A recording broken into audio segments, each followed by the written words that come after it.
Welcome back, and if you're just tuning in, this is WPWL 103.7 Pawling Public Radio. I'm your host, Dr. Nancy Iankowitz, and we're on Marcy's World. We're in our segment on winter wellness, nutrition, and as you might already know, nutritional deficiencies as well as heavy metal toxicity can contribute to a host of health problems, from mood swings to lack of concentration, all the way to serious issues, even more serious than that, like depression. It's been known heavy metal toxicity and nutritional deficiencies also have been found to contribute to Alzheimer's and other immune system problems related to inflammation. Don't know if you had a chance to catch a docu-series on The Broken Brain by Dr. Mark Hyman. Fabulous. It's on my Facebook page. You can look at Holistic or Marcy's World.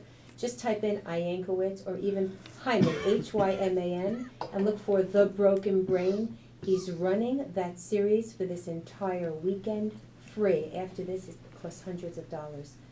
It's well worth the investment of your time. I suggest you look for it because it talks about nutritional deficiencies and heavy metal toxicity and how we can detox our bodies by taking certain nutritional supplements.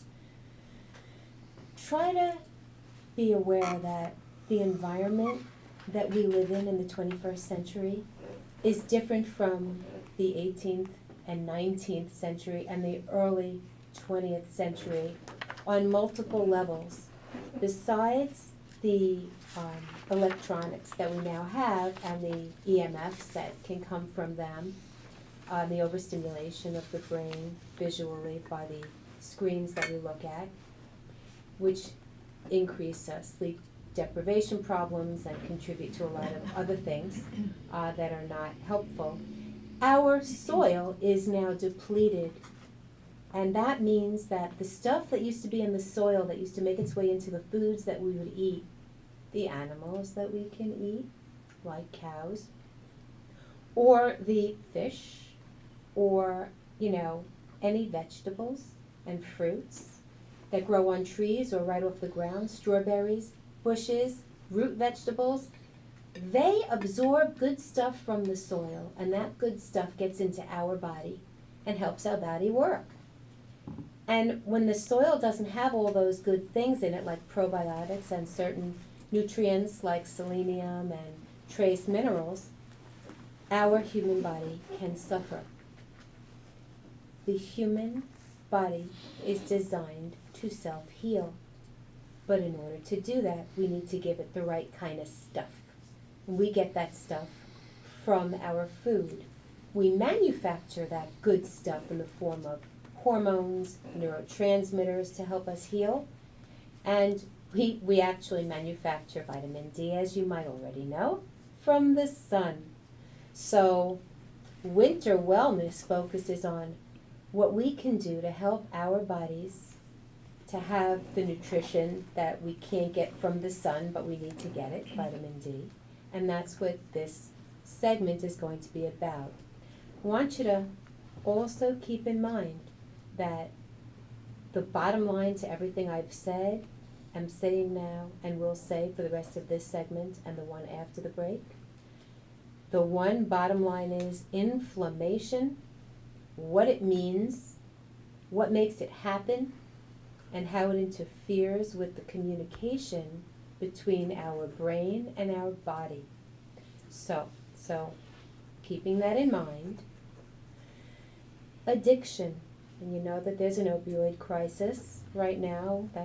We understand that, and throughout our country, it's getting a lot of focus and attention in the media. It is impacted by brain inflammation. Brain inflammation impacts addiction, any type of addiction. We'll look that up. The role of inflammation, functional medicine, FUNCTIONAL medicine, and then anything else you want to write. Inflammation, functional medicine, and the issue. Addiction. Google it, see what you find. You can also associate it with Hyman, Hyman, that's the name of the doctor. or Jeffrey Bland, B-L-A-N-D. They have a lot of information. So, inflammation also gives us serious consequences that interfere with a good night's sleep, our ability to be pleasant with the people we love, have good conversations and follow them all the way through without memory loss. And guess what? We're gonna work right into what causes addiction, what causes inflammation. Now that we know that addiction is such a big problem, what are one of the biggest things? And in the studio, I have some people who are going to help me out with this. What can anybody take a guess? What's one of the biggest offenders of the body that causes inflammation and actually acts to be an addictive thing? Yes. Sugar. Excellent. Yes, that's exactly right. Now this is sort of a mixed message because the brain needs the glucose molecule to function properly. That's part of how the brain gets its messages and processes information. It needs glucose. But it doesn't need the glucose, and this is the key, from white sugar. So you say, well, I'm just going to eat a candy bar and get all, or I'm going to just add some sugar to my drink. No, that does not make the brain happy. The brain enjoys the physical labor of breaking down proteins, fats, and complex carbohydrates to get the sugar in exactly the amount that it wants. So when you put a teaspoon of sugar, which is actually better than putting a packet of artificial sweetener, but we're not going to go there right now in this segment. When you put a teaspoon of sugar into your mouth, either by drinking it or eating it somehow in a cupcake or whatever, that sugar doesn't help the brain to do the brain's job. As a matter of fact, you know what it's sort of like doing? When was the last time you poured honey on your keyboard of your laptop? Honey. Did you ever do that? No. Why not? Because you know that it would be really, really hard to type the messages. Well, that's what sugar does to the brain. It interferes with it getting the messages out to the rest of the body. It interferes by causing inflammation along certain tracts that the brain needs to use to communicate with the body. So, okay, sugar not only causes inflammation, but it's addictive. So what it does is it triggers your pleasure centers in your brain. So not cool, because it's lying. Sugar is one of the biggest liars you will ever meet. It lies to your brain. It lies to your body. It's not a good thing to have in just the white sugar form. But there are healthful forms of sweet, contributors to good brain health that you can have. And you would have those in moderation. Anybody in the studio want to talk about a healthy something that we can give to our brain that might be sweet like sugar? It's very, very healthful. Yes? Doc, I know that I have a sweet tooth, and that, of course, means sugar, and that, of course, is not good. But you had mentioned addiction earlier. Am I to consider my sweet tooth a type of addiction? Okay, first of all, that would be expressing something that you want, and I'm going to answer that question. First, I want my question answered because I'm the host. So my question was, do you know about a sweet food? Is there somebody else who wants to offer that answer? No? Well, I've heard about something called low glycemic indexes and gluten-free products. I think that's more of what... These are all very, very good things. We're going to talk about low glycemic in the next part, and gluten. Gluten, we're going to definitely touch on that. But somebody else in the audience, you want to answer my question? I don't want to talk to you anymore. So, I've come to learn that I interpret sour things as another winner. Okay, yes. No, all right, let's deal with this. Addressing what it is you really want. I hear you. So, I mean, if you all right, want... this is what we're going to do. I'm going to answer my own question, and then we're going to deal with the mixed interpretations, which are really, really important. And you're going to remind me if I don't get to that. Okay. Okay, carrots. Thank you. Okay, carrots. Carrots have a lot of the kind of sugar that the brain enjoys chewing. Now, if you find it difficult to chew carrots, you may want to choose the organic baby carrots and wash them well for many reasons that we won't go into here. Milk. But milk is sweet, but we're not going to. Oh my goodness! Blueberries. I'm going to attack them in the next segment or over the break. But right now, I'm going to be polite and I'm going to not. Everybody, don't talk. An apple. All right. No, that's sour. Again, Actually, that's great. No, Granny apples are sour. Uh-huh. The Right, delicious that's apples, my bad. Honey Crisps, Gala, Macintosh, delicious. Those are sweet. That's a good point. Glycemic index plays a role because that's a measure if you want to look that up. Glycemic, Glycemic. That is something that people who live with a diagnosis of diabetes pay a lot of attention to. It helps them to understand what kind of a burden the body will have to bear regarding the food they're eating as opposed to the amount of quality that the body will be deriving from the food. So that's glycemic index. But something sweet, a carrot is sweet. Berries. Blueberries can be sweet. They're very healthful.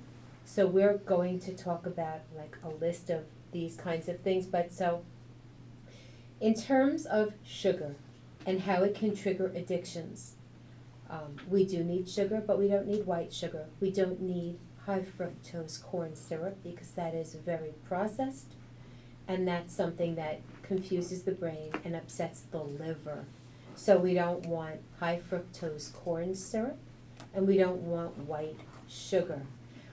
As far as the question about cravings and somebody who has a sweet tooth, the cavemen had this craving trigger for something sweet, and they would reach for a fruit because the fruit in those days had a lot of vitamin C. These days, fruits are generally, unless you're growing them in your backyard, they are generally picked before they're ripe, especially if they're transported from another state. And if they aren't yet ripe and they are picked, they haven't had it's kind of taking a puppy away from its mom before it's ready to be weaned. Doesn't get the benefit of all the nutritional value of, in the case of the puppy, the young puppy, the mother's milk. In the case of the fruit, the tomato, or any vegetable, from the ground and through the stalk, it is not receiving as much of the nutritional value as it can if it's picked early. Compound that with something I said at the beginning of this segment, which is that the soil may be depleted to begin with. So if a particular food is known to have a wonderful uptake of vitamin C, for example, an orange or a grapefruit or even a lemon, a citrus fruit is known to have an affinity for taking vitamin C through the ground to it so that it can deliver it to your body through your mouth. That's fabulous if there's actually all the nutrients in the soil. Okay, so if you have organic fruits and vegetables, chances are those farmers are replacing the nutrients, the trace elements, the probiotics maybe, into the soil for you to get when you eat that fruit. So the fruit craving or the sweet craving that you may be having can be because you either have intestinal dysbiosis, which would be an overgrowth of candida in your GI tract, because that craves sugar. So it's a fungal infection. And you could tell if you have that if you look at your toenails and you have thick toenails, onychomycosis. That's something that's an indicator that this may be something that you're dealing with. The other thing is you may be fighting a viral infection, the rhinovirus, which is the cold virus, and you have a subclinical something that's going on. Your brain is taking inventory because it's the CEO of your body. And the brain says, oh, we got something going on. I need some vitamin C. Get me some vitamin C. So you're thinking, oh, I want something sweet. And here comes the lie. The sugar you've been exposed to over the years says, oh, hey, I'm sweet. Just look for something that has me in it. And then you start looking for something quick and easy in a wrapper, instead of maybe going to the whole food that's organically grown fruits or vegetables that can give you the vitamin C. Red bell peppers can give you vitamin C, as well as that. So a craving for sweet means that you may be craving vitamin C, and or you have overgrowth of a fungal infection in your body somewhere. Okay? That would be the craving for sweet. I see another question. Did you have that point answered? Yes, thank you, Doc. You did, but I was wondering, what about onions? Onions are fabulous as prebiotics, and what we're going to do is pick up in the next segment after our break. And we're going to answer that question. You've been listening to 103.7 FM Pawling Public Radio, WPWL. This is Marcy's World, our wellness segment, and I'm your host, Dr. Nancy Iankowitz. We'll be right back.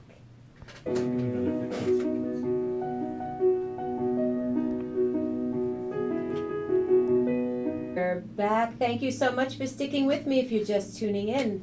This is Marcy's World. We're doing the wellness segment, 103.7 WPWL. FM Pawling Public Radio. Wow, I said that like it really inside out. That's okay. We left the last segment. We're going to pick up with onions. Why are onions so important and valuable? Onions, whether they're raw or sautéed or caramelized or chopped up in soup, onions function as prebiotics. What is a prebiotic? A prebiotic is the food that feeds probiotics. What's a probiotic? A probiotic is a good bacteria. Bacteria? Germs? Oh, no, I take antibiotics. Okay, you've all heard of antibiotics. When you have to take an antibiotic for whatever reason, that's what your doctor tells you to do. Make sure you take the full course and you follow instructions. Antibiotics are sort of like somebody who has a machine gun that's on automatic and it just kills everything in the room. It's not like a bow and arrow where you're just shooting it and hitting a target. So an antibiotic massacres every organism that it comes in contact with, every bacteria, and guess what? Our human body is a wonderful balance of organ systems living in harmony with microscopic and submicroscopic bacteria, and these are necessary for us to function normally. They're sort of, in their own way, they are the little, in the old days they had an operator that would sit in front of a big board and take and say, this is Sarah, okay, hold on, and take out a plug and plug it into another, they are the operator. They are the operating system. They help us to function, and they help the brain to communicate with parts of the body. Probiotics. And that brings us to the gut-brain connection. In utero, when we are first developing, we are embryos, then fetuses, and then we come out, and we're a neonate, an infant, and a baby, and we grow up, and we're grown-ups. In utero, when we are developing, there are different layers of cells. Well, guess what? Each one is specialized. Something makes the bones, the skeletal system. Something else is going to one day give you hair on your head. Guess what? The same cells that make the brain make the gut. And you can look that up. Embryonic development, embryonic development, and what makes the brain and the gut. So, the same stuff that's good for the brain is good for the gut, and the same stuff that's good for the gut is good for the brain. Probiotics. The stomach and the intestines that are carefully monitored by the appendix. Yes, the appendix. Yes, it does have a purpose, a very special purpose. The appendix monitors and stores. It's the storage center for the probiotics. And we have many, many colonies of organisms that are good guys that live in our body. And if we don't have an appendix, that's okay. If you've ever had appendicitis and the appendix was removed, that's okay. There are ways around that. We're going to talk about the gut and the gut flora, Flora. The gut flora is probiotics. Those are the good guys. We also get some bad guys, but the good guys keep a careful watch. So, onions, which is how we started this segment, is the food. It sets out the picnic table for the probiotics. They are prebiotics. Okay. Onions are probiotics. Sauerkraut is a probiotic. You may have heard, if you're salt sensitive, don't eat sauerkraut. Don't eat anything pickled. And there is truth in that. And there's nothing about anything that I'm saying that I want you to start to implement without talking to your healthcare provider and looking it up and running it past all your smart, medically educated friends and family. I'm not telling you to change your diet or take supplements. I am telling you to find out how prebiotics and probiotics can help you. So, foods and moods. There are comfort foods, and you think of pizza and ice cream, but those are the lies. They're delicious to the mouth, but once they pass the mouth, I gotta tell you, they get in through a disguise of tasting really good, and I really like pizza and ice cream. But it's wearing a disguise. It's bad guys wearing a disguise. They have to make it through the bouncers, which is the mouth. Then they get into the club, which is the body, and then they start shooting stuff. Not good. So, okay, the brain craves comfort food, but in the form of fats. I know this is so counterintuitive to everything that you've been hearing over the past 25 years. But for the past 20 years, we have understood, functional medicine has understood, that the omega-3 fatty acids, which you may have heard about already, those omega-3 fatty acids are the comfort food that the brain is craving. Oh my goodness. So where are those omega-3 fatty acids hiding? I know this is going to really sound like, really?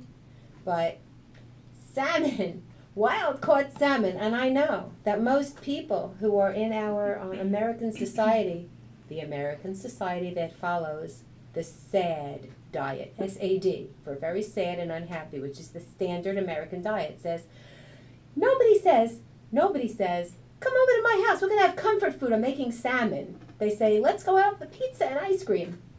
But the people who follow the paleo diet and those who are very aware of organics and the value of organically grown fruits and vegetables and organically raised, grass-fed meats, like if you want to eat a cow, it has to have eaten grass in its life on a very safe farm. But there are some other comfort foods that look like they're wearing a really, to some people, they look like they're wearing a really scary Halloween costume, but they are the good guys.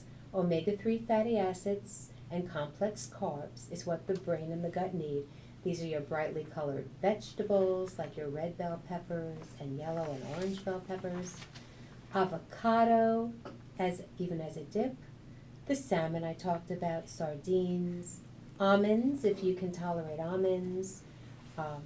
Walnuts. These are wearing one costume, which doesn't look like a comfort food costume, but I guarantee you, you add some of these to your daily diet with the permission of your healthcare provider, and your mood will thank you. It will thank you. There's something else that's important to do with, let's say, preparation of food in the winter. Add acorn squash and butternut squash if you enjoy those foods, because they do actually taste really good if you cream them as a soup. You can do that, and that can actually look like a really good comfort food and taste like one, like almost as delicious as pizza, if you can just go for it. And with the onions, When I said sautéing, you can sauté and it doesn't take away the value. If you decide to sauté tomatoes that are organically grown, that actually increases their value because they have lycopene, and that's a very, very important helper for your body. In general, all the foods that you make during the wintertime should be prepared slow and low. And that means you're doing the slow cookers under a low flame. You're not char boiling and keeping stuff, char cooking stuff, broiling. And you are doing slow and low. That's the way we aim for winter wellness with foods. To wrap up the foods and moods, comfort food is anything that's high in omega-3 fatty acids. And for children's developing brains, the DHA is the omega-3 fatty acid. The EPA is most important for the children. The DHA is most important for the adults, but they're all very important. Remember, omega-3 fatty acids, and those are different chains of fatty acids. So, yes, something about foods and moods? You had mentioned that salmon is the thing to get the omega-3s. What about fish oils in general, like cod liver oil and things like that? Very important. Good point. The salmon should be wild caught, not farmed, because of the PCBs and some of the antibiotics that are put into the water and also the artificial coloring. So we do not want farmed salmon. We want wild caught salmon. And as far as the I just threw myself off. The oils. As far as the oils, thank you. You have to be careful of the fish oils that you're taking, because as with all supplements, the preparation is key. You don't want to have trace minerals trace metals in them that don't belong, and mercury toxicity and aluminum. These are things that we can chelate out of the body, but you must choose a supplement if you're going to choose a fat supplement, an omega-3 or 369 fatty acid supplement. You must choose one that is derived from small fish. Those would be your sardines, maybe herring, the smaller krill, fabulous. Make sure that you read and choose the company you buy it from that is very, very validated and registered. Okay, yes. So stay away from farm-bred salmon, is that it? Farm-bred salmon. In other words, there are farms that... You don't want to have farmed salmon. Why? Right. Why don't you want farmed salmon? Because farmed fish has PCBs in it. And what's so bad and why is that so bad? Because it interferes with your brain doing the job that it wants to do. There's another point also, I think, with farm salmon, and that is that very often the farmers try to keep the fish healthy by giving them antibiotics. Yeah, that doesn't keep them, that protects them from certain things. You know what? We're going to take a very, very quick break. Very quick right now. When we come back, we're going to wrap up. Stick with me.